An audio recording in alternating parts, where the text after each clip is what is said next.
Good morning. For the sake of having this talk recorded, for those of you who signed up but are not here this morning, I'm going to go ahead and give my talk. This is kind of a practice session for me. I'm hoping to put together a course on using the internet for information searching, for building a personal learning plan, and for developing a personal learning community. That'll happen somewhere down the road, I think. So the topic today is learning online and some tips for finding what you need online. I began a search for teacher training in online education about 4 years ago. I was looking for online teaching jobs. I had had face-to-face teaching jobs in psychology back in the day, quite a while ago. And I was applying around for online teaching positions and not getting any responses. So after a while, a very nice secretary at Capella, I think, University, wrote me an email and said, well, you've got a lot of good academic credentials, but you don't have any online teaching experience at all, and consequently your CV is not going to get passed on to the next level. I kind of knew this was a problem, but didn't think, I know I like to learn, so I didn't think that was going to be a drawback. I was perfectly certain I could learn on the job. But it was good advice. So I decided to start trying to find, especially free, opportunities to learn the kind of teacher training I needed to learn. I have a PhD in psychology and an MS.Ed in education, but the MS.Ed in education is from the dark ages, prior to the advent of the PC. So I didn't have any kind of computer-assisted learning training, as it was called in the day, or any kind of online training. And I didn't have much experience as an online learner either. So I embarked on this journey.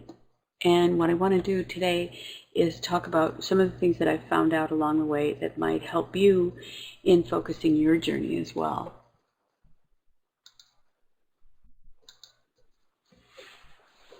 These are basically the things I'm going to talk about. There are helpful attitudes and there are helpful habits of mind that lead to success in basically self-teaching yourself online learning. So first you need to have a willingness to explore at your leisure. You need to be patient. This is a world of instant gratification now. People need to know what they want to know as soon as they want to know it. And in fact, you find nuggets of information and individuals and articles and all kinds of things by being willing to do this leisurely, by taking a long, slow walk through the information rather than leaping up and running. Another thing that, especially if you're looking for a skill training, you're not only focusing on the content of a resource, how to do this, what's best practices, what should you think about, and so on, but you also want to see how other people are teaching. Because in reality, the best way to learn is to teach. So whatever skill you're trying to pick up, one of the ways that you can learn the best is by eventually turning around and taking what you know and giving it to other people. So learning about how that's done effectively is very important. So you're drinking in the style of the lessons or the writings or the website or the webinars that you're engaging with, as well as the content. And then you watch everybody, even people that are doing things that are not quite what you're interested in. You want to teach a skill online. You can go to YouTube and look at different types of skills and how people teach those.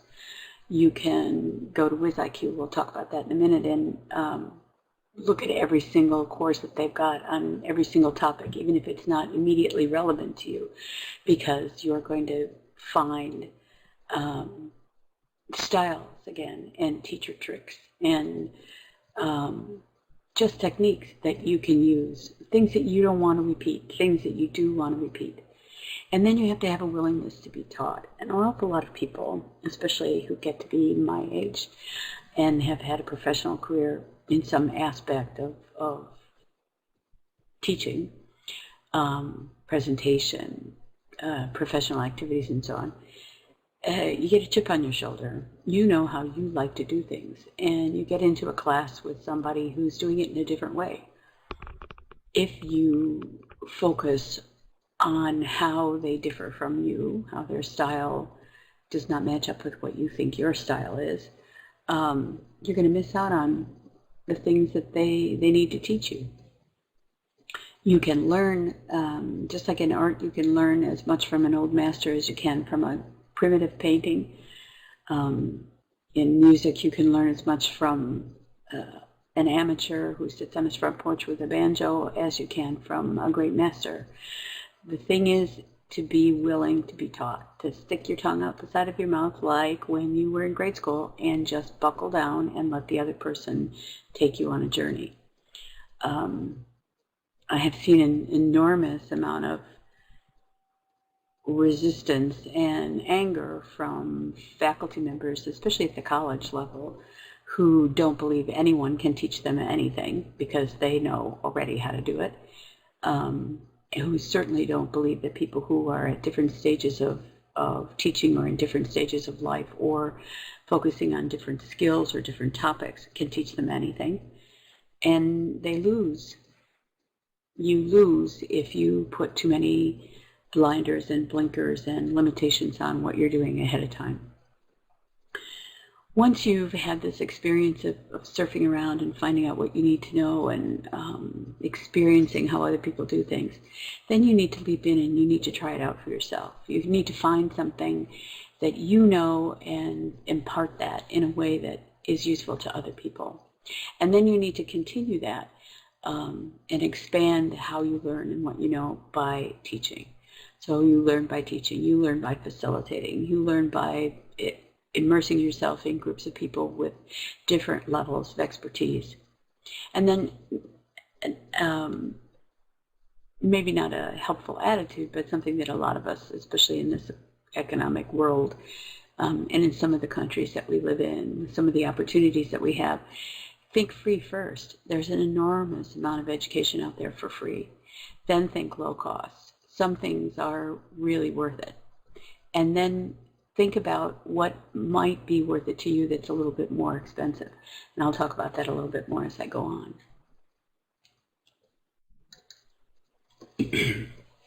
So this is in the category of take a leisurely walk through your information gathering. Everybody gets on Google and looks for something. So in this particular search, I wrote free education online. That was one of the set phrases that I used at the very beginning, just to kind of see what was out there and what I could do and what I could learn. And that was about 4 years ago, in the early part of 2009. And what comes up on that first page are the things that are the most popular, the most used, the highest up in search engine optimization.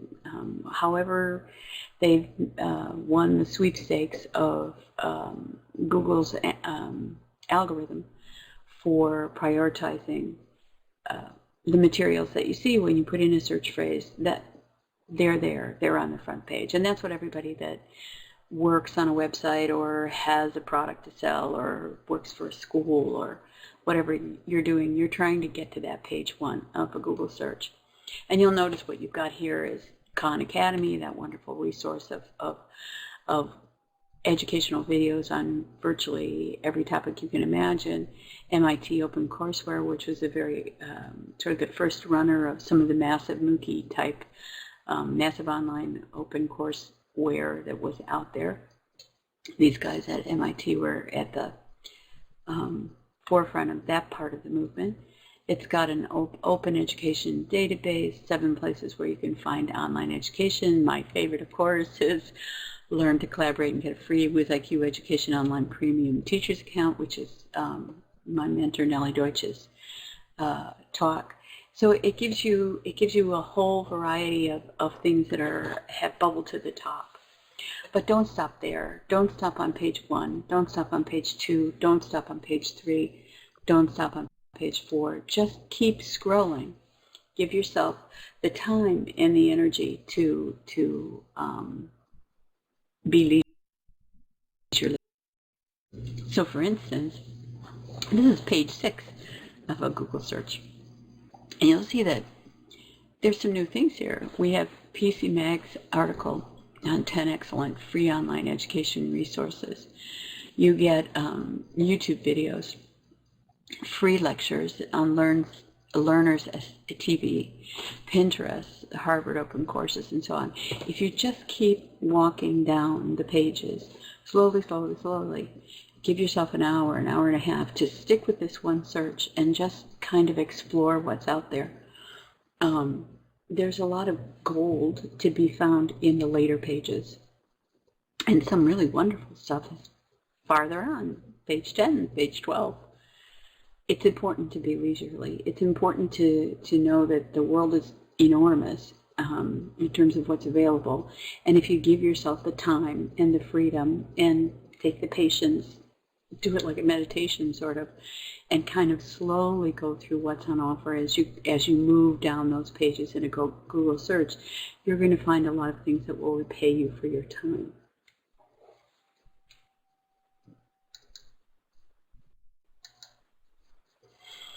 Now, one of the things that I did at the very beginning, and I don't remember how I actually came across WizIQ, which is the interface that I'm using for this webinar.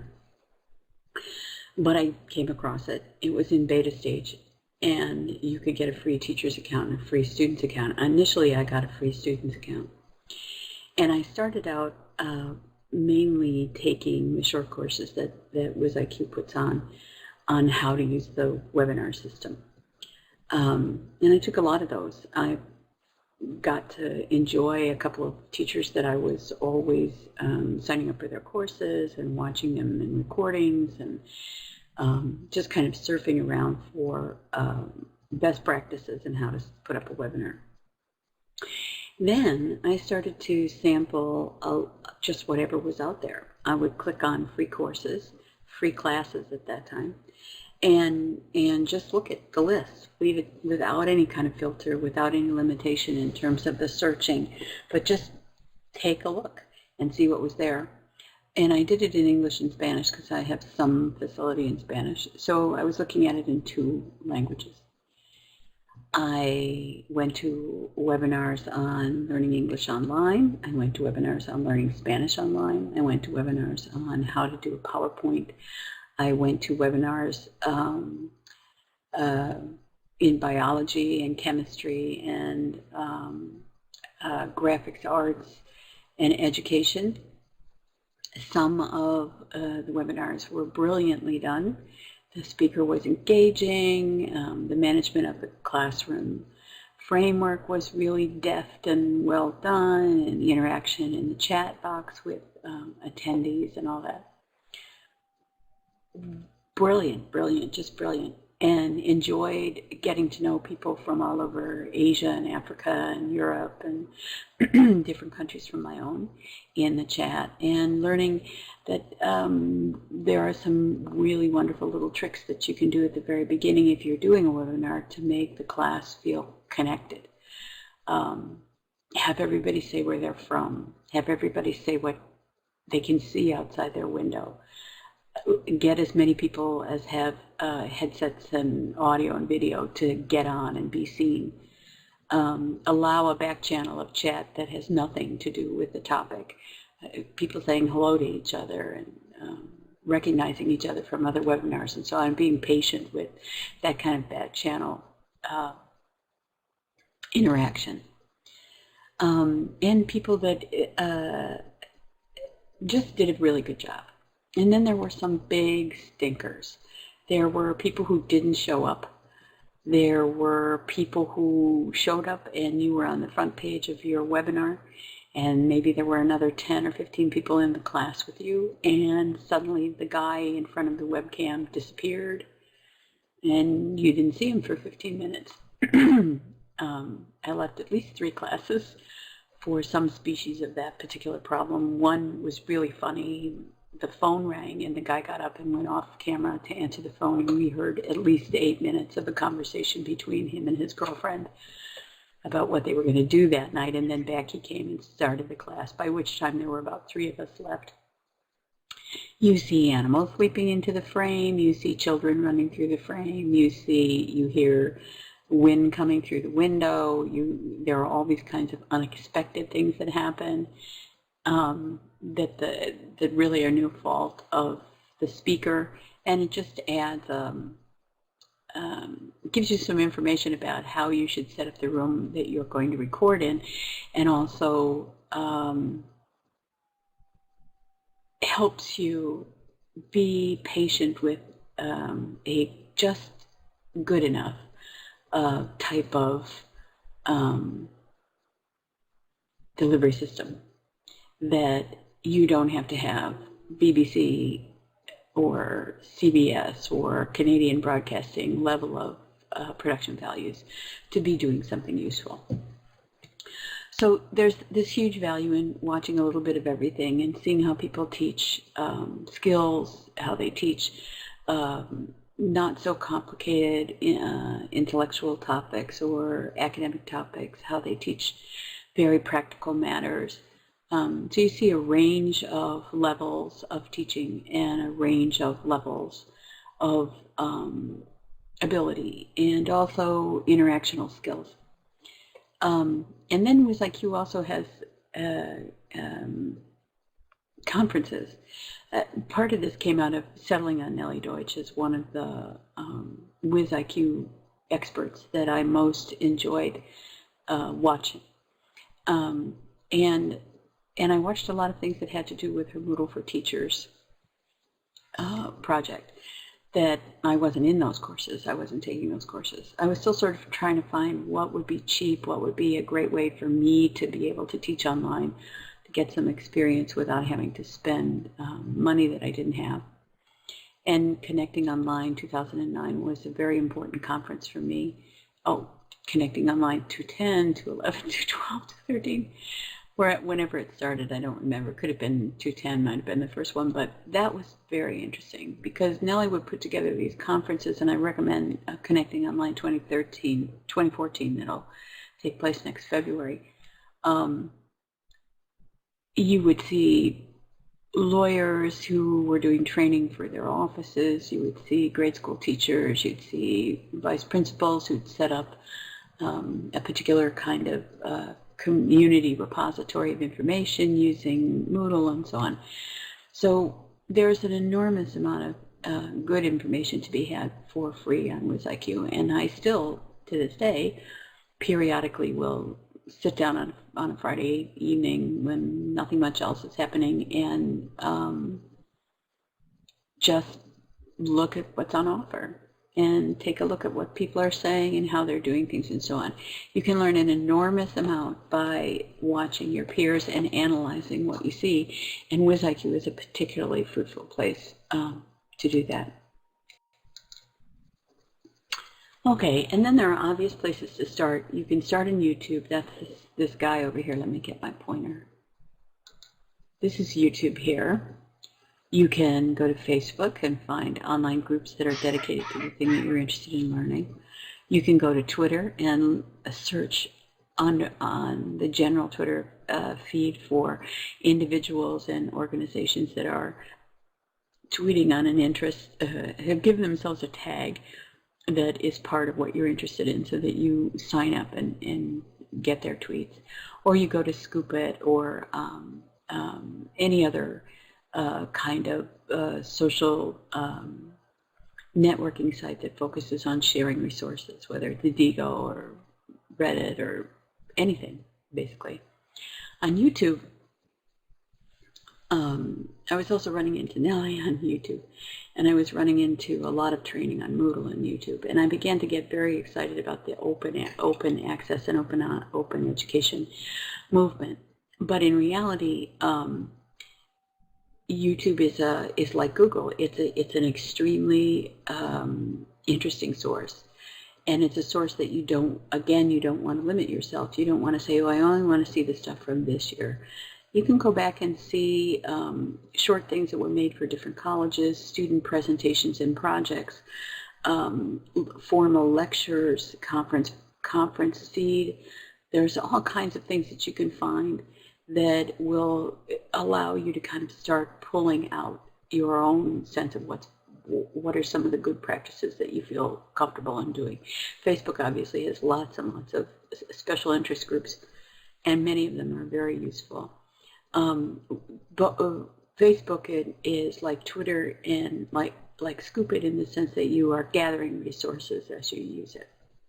So it's a way of organizing what you become interested in, and not having, if you want to have it all bookmarked and organize your bookmarks in a very complex way, and that's how you'd like to do things, you can do it. If you want to just trust that you can put the phrase in again and find something useful, you can do it. So both Facebook and Twitter and Scoop It and all that kind of stuff, they give you, all of these things give you the ability to look for and learn whatever it is you want to learn. So for me, it was teaching online. For instance, I get an enormous number of really great links to blogs and articles and projects and so on through Twitter. I don't use Twitter very much for my family. I use it a little bit for entertainment purposes. I confess I follow virtually every actor who's ever been on Star Trek. But I also follow the U.S. Distant Learning Association, Sloan Consortium, Merlot, U.S. Department of Ed, Shambles Guru, who's an avatar in the virtual world Second Life, who's a very, very, very up on technology for teachers. A whole variety of Rebranded, which is a graduate of Full Sail University's MS Ed in education, who has on education. And on Scoop It, I follow a number of people who are posting on things that are of interest to me: higher education, online education, and all that stuff. So those are the obvious places to start. These are the ones that are like the national television channel, in a sense that this is where you go for your information, sort of without even thinking about it these days. But then there's a number of really not so obvious places to start that are extremely useful, and many of them are the websites of the various technologies. Mostly everybody from present.me to screener to screencast.com to Prezi, you name it, and Adobe Connect Pro, even things that are way beyond the financial ability of an individual teacher to afford. All of these sites have resources. In places like Screener and Screencast-Matic and Present.me and Prezi are also social sites. So you get and SlideShare is like that as well. SlideShark is like that. You get an account. You can get a free account in many of these. You can get a very low-cost pro account in many of these. And you start surfing the public stream. The surfing the public stream is really useful in the sense that you see what other people are doing with that particular technology, and you watch how they use it for their particular areas. And some of it is kind of mind-boggling. It's kind of amazing. One of the, I think it was on Screener in the public stream. It could have been on Present.me. I think it was Screener though. There was a guy who was teaching grammar, and he basically did a video of his screencast of a Word doc. That's all it was. It's just a white piece of paper on the middle of the screen, and he was typing and talking about, okay, why was this sentence good and not good, and then going back and changing things and just kind of working through it in that way. It was a very kind of low-tech use of a screencast facility, but it got the point across. And then you get to things that are very high-end, and they're animated on the screen, these, kind of little movies, or somebody is doing a introductory lecture in biology for a student, or another person is doing an overview of what's going to happen in the week to come in a particular course. And even if it's not something specifically that you're interested in, what you're seeing is how are people using these formats? How are people taking what's on offer in this particular piece of ed tech and managing it so that they can do something useful for their own area and their own interests. So at the same time that you're looking for information about the thing you're interested in, which in my case was how to teach online, you're also watching people do the thing that you intend to do and seeing, again, like you did on WizIQ, what's successful, what's not successful. And you start getting this kind of apprentice education, a craft education, if you will, and it's very, very useful. On the on-demand seminars on Adobe Connect Pro, I could never afford to use Adobe Connect Pro, and I actually found the voice and some of the facilities of the WizIQ webinar system to be infinitely better and much more affordable. But one of the things that's really interesting is because Adobe Connect Pro is trying to sell a product, they have put together on-demand seminars that show how businesses and universities and grade schools and IT departments and so on use their particular piece of technology, their webinar system and its various features to accomplish a variety of different goals. This is really interesting, and it's really informative, and it gives you a lot of ideas. What you're getting from these kinds of searches is not just information, it's also a sense of how creative people have been and how creative you can be, and that's very important.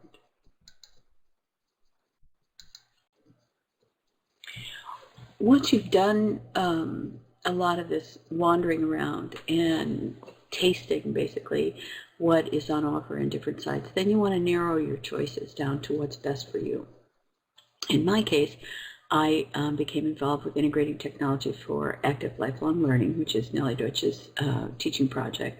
I started taking Moodle training courses. I went through all of the basic ones and the administrative ones, and I recently helped facilitate a few. I found these types of courses, not only being involved with Nellie's network was not only important to me in terms of the information I was getting, but also because I was building up a group of a personal learning network of people that I see over and over and over again in different courses, and then I can talk to, and I know what's up in their lives. And doing project-based work with people from all over the world is a liberating and exceedingly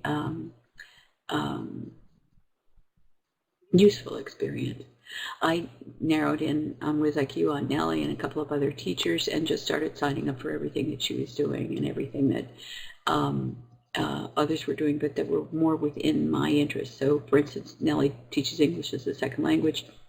I'm not that interested in that, and so that would be maybe one I would miss. But if she did one on academic writing, or she did one on how to present materials online, or she did one that was connected to Moodle training, then I would sign up for that. And one of the great things about WizIQ that you probably already know is that you can sign up for courses and get the recording. So even if you can't appear on the day, like the people who signed up for this webinar haven't appeared, you can come back later and see it at your leisure and see it repeatedly, and that's very important. I also, in the category of what's worth it to me, I got involved with the International Society for Technology and Education. VISTE, the Virginia Society for Tech and Education, is a free membership. You don't have to live in the state of Virginia. And they do a number of really great webinars on different types of technology. I learned an enormous amount about how to use technology and how to build community in the classroom from grade school teachers. And I'm a college professor and an adult educator. So this was having those blinkers off and being willing to be taught and expanding the notion of who was my peer. it really helped me a lot with VISTI, and VISTI's been very, very important to my growth. Mostly, even more important though, has been the International Society for Technology and Education. Stepping aside from integrating technology for active lifelong learning, that's probably the primary thing, and WizIQ the primary thing. But next to them, the International Society for Technology and Education. And I paid to have a membership. Joined a number of the special interest groups. They have them on virtual environments, the virtual world, Second Life, online teaching, online learning, technology and education, all kinds of different specific special interest groups. I found them to be very, very important to me. So you find something that's really useful to you, and you are willing to pay the cash that's required to be involved with the group. And you do that because you see a benefit. So as you narrow your choices down, you're getting to kind of a second stage of teaching yourself whatever the skill is that you want to teach yourself.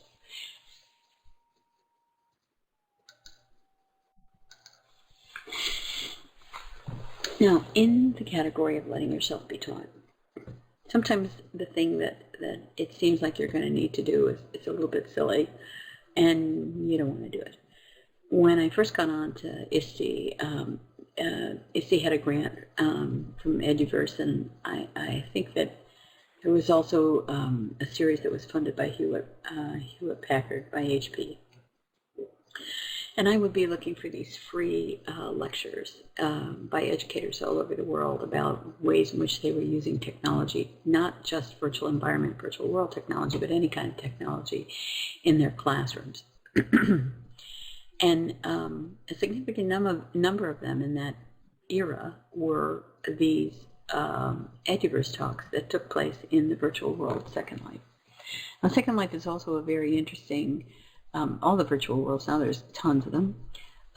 They're like commercial software companies in the sense that they always have best case histories on their website to entice you in to see what other people have done with their particular environment.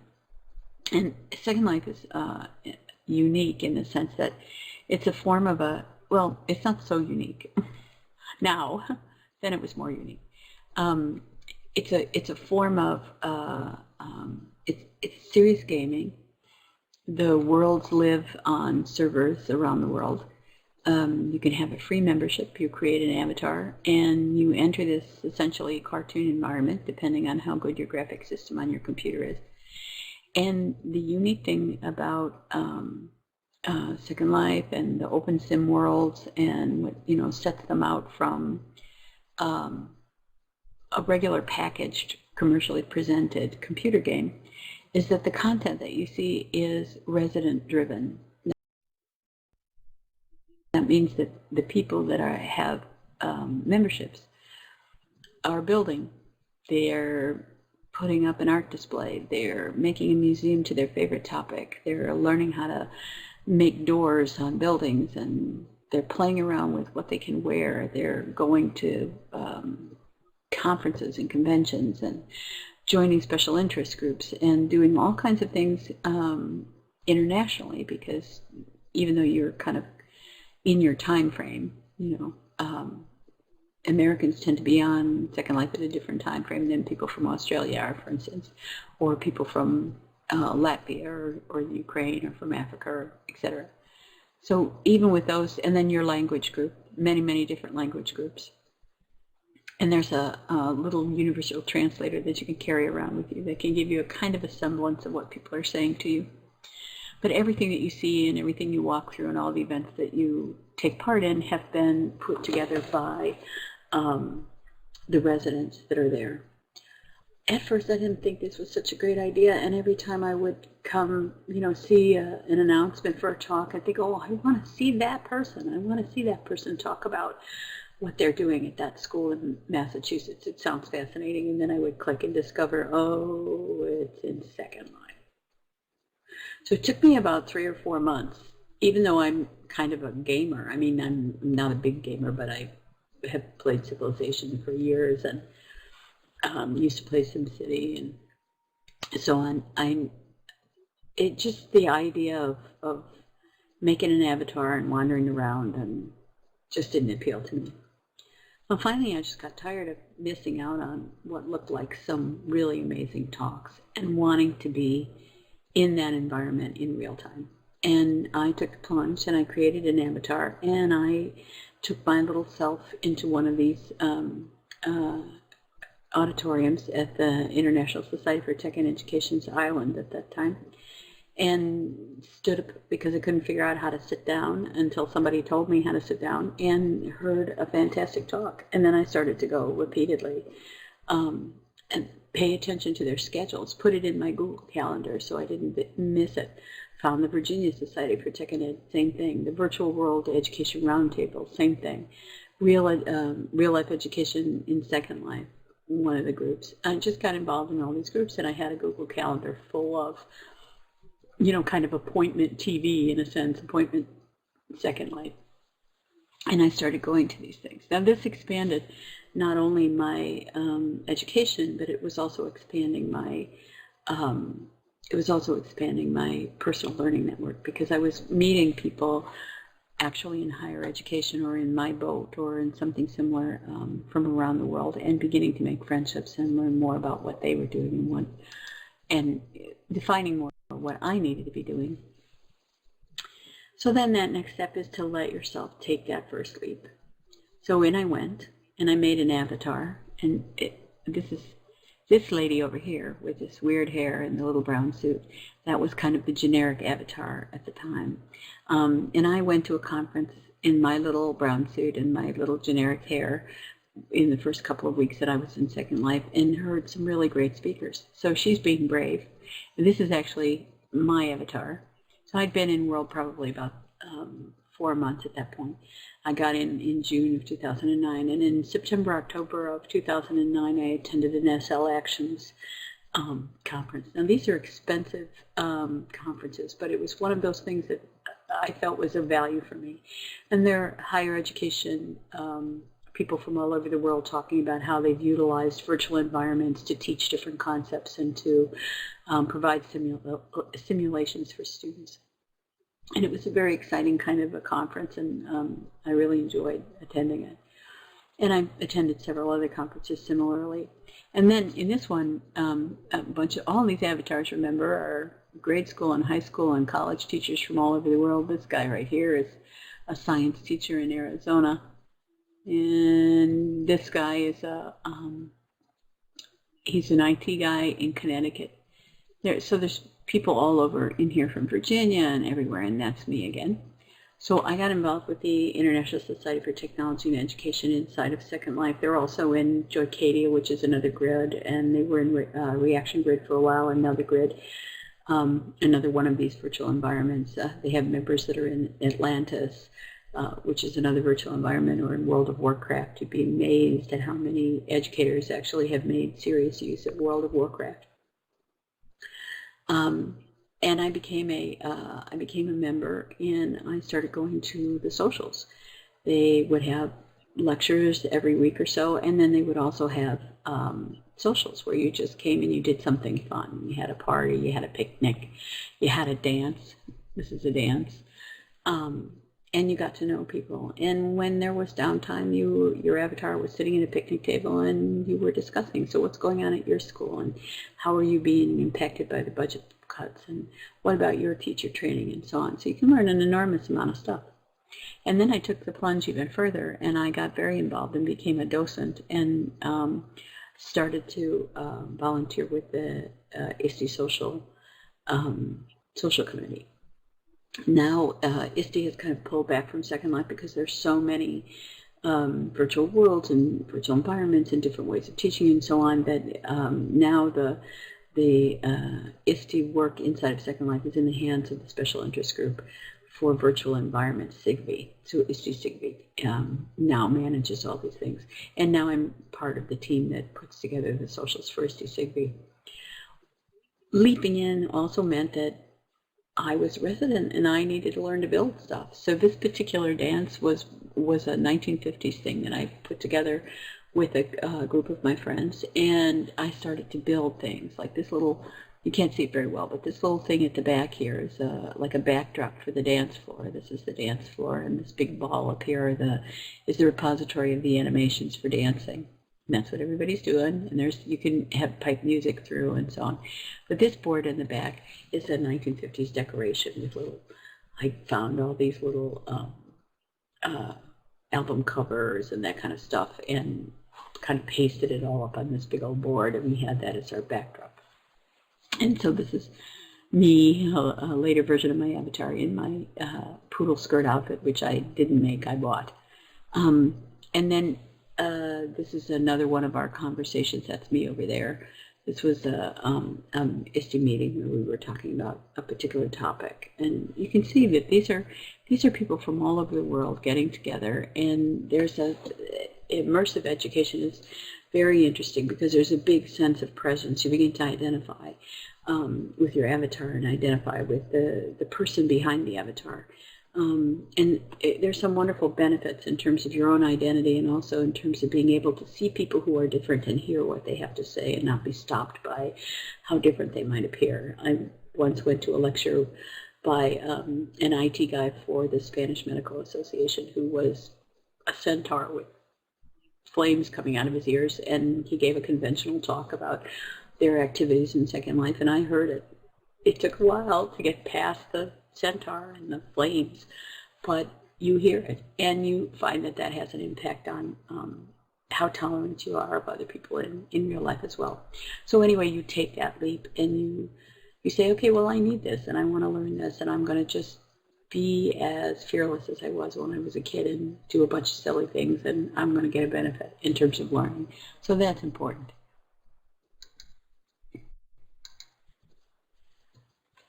And then you have to learn by teaching. You have to learn by doing. So what I have here is, this is my screener feed, the things that I've uploaded onto the public stream of Screener. And they're everything from skill tutorials, how to set up a quiz in Moodle, how to create community in an online class, to a little travelogue of builds in Second Life that I thought would be interesting for people to see. This is Present.me, and I've used Present.me quite a lot, and I like it actually for this purpose, giving a lecture that doesn't have any attendees in real time. And it's a very simple thing to do. It's one of my favorite public streams for going and learning how other people are using the facility in their classrooms and getting tips and so on. And the public stream there I have contributed to. So that's another thing. So this one must be YouTube, I think. This one up here is my YouTube upload. So I started a YouTube channel, and some of these are pretty rough, but they're my attempts to use the technology and practice using the technology in a way that's useful for the classes I teach. And then this is the screener feed, and you can see that they're all talking about Atlantic University. It's a little small, but this is a place that I used to work in, so these were things that I developed for the faculty there when I was doing the professional development. And then blog. Everybody can blog. 5-year-olds are blogging, 6-year-olds are blogging, 10-year-olds are blogging. Blogging is a really good way to pull things together, just like Scoop It is, and Digo and so on.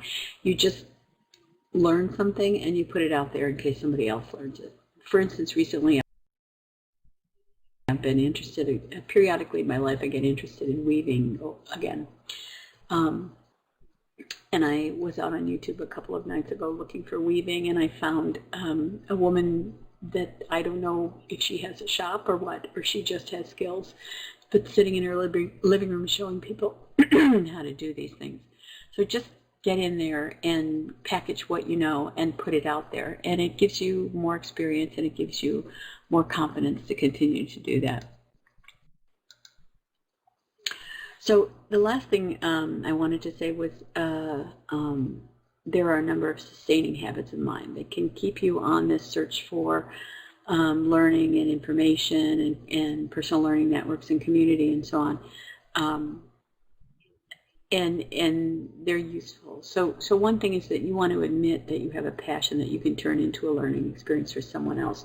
So whether it's cooking Italian food, or it's learning to knit, or it's your interest in a particular topic and you're reviewing books, or you're sampling bits of a TV show that you really like, or you're doing a tutorial for a virtual world that you might be in, or a kind of technology that you're using, or you're developing something more formal for classes and so on.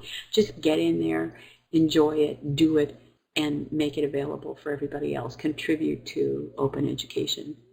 And then know that your teaching efforts don't have to be perfect to be useful. You don't have to have everybody show up in real time. It's okay. You don't have to have a perfect video. You don't have to have the best backdrop. You don't have to have extremely great PowerPoints. You can have audio that cuts out some time and video that cuts out some time. You just use what you got and you present it in an authentic way, and it's going to be useful. It's going to get across what you need it to get across. And then understand that, to do this well and to get the most bang for your buck when you're trying to self-teach, you need to have concentration. You need to spend attention. You need to immerse yourself in the topic, whether it's an environment or not. Immerse yourself. You need to be absorbed by the things that you're learning and that you're doing and that you're trying to teach. And all of that, which sound like work-a-day kind of, this is the stuff I do when I learn math: concentration, attention, immersion, absorption. But they all yield joy. Even for math, they all can yield joy. There's this sense of coming into contact with something new and really learning it for the first time. And then one of the biggest things is that you develop a community of friends and colleagues, and you make that journey even more worthwhile by having this group of fellow travelers that you wander along with. I think for my generation that's pretty difficult to learn, but once you do, it's a wonderful thing. The kids are sort of completely in this every day, every minute sort of fog of social connection, and there's something to be said for that. It just makes it all worthwhile, and you get this sense that right across the globe, right across social economics, right across languages, we're all in this together, and that's an important message. So thank you for your attention. This is for Deepti Gupta, who signed up for this course. This is my cat, Lota, who's being very studious. But thank you for your attention, and I hope you enjoy the recording. And I hope that your journey in learning is very successful, and that you're able to take what you learn and turn around and contribute it back to the community. So thank you very much. Bye.